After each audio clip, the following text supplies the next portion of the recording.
നമസ്കാരം. Aroor vision news ചാനലിലേക്ക് സ്വാഗതം. സഹപാഠിക്ക് ഒരു സ്നേഹഭവനം നിർമ്മിച്ചു നൽകി Aroor saint Augustine's higher secondary school national service scheme മാതൃക കാട്ടി.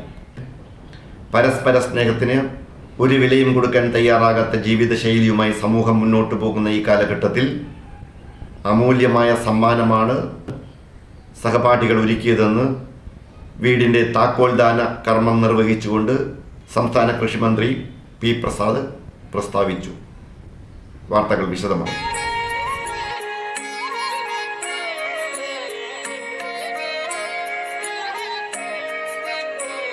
സഹപാഠിക്ക് ഒരു സ്നേഹഭവനം നിർമ്മിച്ചു നൽകി Aroor saint Augustine's higher secondary school national service scheme മാതൃക കാട്ടി. 9.5 ലക്ഷം രൂപയോളം ചെലവഴിച്ചാണ് സഹപാഠികൾ ഒരുമിച്ച് കൂട്ടുകാരിക്ക് സ്നേഹഭവനം ഒരുക്കിയത്. വീടിൻ്റെ താക്കോൽദാനം സംസ്ഥാന കൃഷിമന്ത്രി പി പ്രസാദ് നിർവഹിച്ചു. സ്വന്തമായി തലചായ്ക്കാൻ സുരക്ഷിതമായ ഇടമില്ലാതെ വലഞ്ഞിരുന്ന കുമ്പളങ്ങിയിൽ നെടുമ്പറമ്പിൽ ആന്റണി ഗിൽബർട്ടിൻ്റെയും നിഷയുടെയും മകൾ 12ാം ക്ലാസ് വിദ്യാർത്ഥിനി അമലയ്ക്കാണ് പുതിയ വീട് സമ്മാനിക്കപ്പെട്ടത്. നാഷണൽ സർവീസ് സ്കീം പ്രോഗ്രാം കോർഡിനേറ്ററും സെന്റ് അഗസ്റ്റിൻസ് സ്കൂൾ അധ്യാപികയുമായ KP മേരി സിമിയുടെ നേതൃത്വത്തിലാണ് മഹത്തായ നിർവഹണമുണ്ടായത്. പരസ്പര സ്നേഹത്തിന് ഒരു വിലയും കൊടുക്കാൻ തയ്യാറാകാത്ത ജീവിതശൈലിയുമായി സമൂഹം മുന്നോട്ട് പോകുന്ന ഈ കാലഘട്ടത്തിൽ അമൂല്യമായ സമ്മാനമാണ് സഹപാഠികൾ ഒരുക്കിയതെന്ന് മന്ത്രി പി പ്രസാദ് പ്രസ്താവിച്ചു.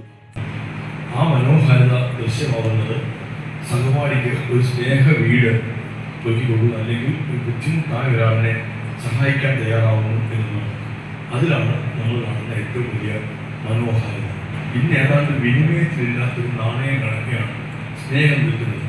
അത് പറഞ്ഞാൽ നിങ്ങൾക്ക് എത്ര അത് മനസ്സിലാകും എന്ന്. സ്നേഹഭവനം ഒരുക്കുവാൻ കൈകോർത്ത എല്ലാ വിദ്യാർത്ഥികളെയും, മാതൃകാപരമായി പിന്തുണ നൽകിയ അധ്യാപകരെയും, രക്ഷകർത്താക്കളെയും സ്ഥാപനങ്ങളെയും മന്ത്രി പി പ്രസാദ് മുക്തകണ്ഠം പ്രശംസിച്ചു.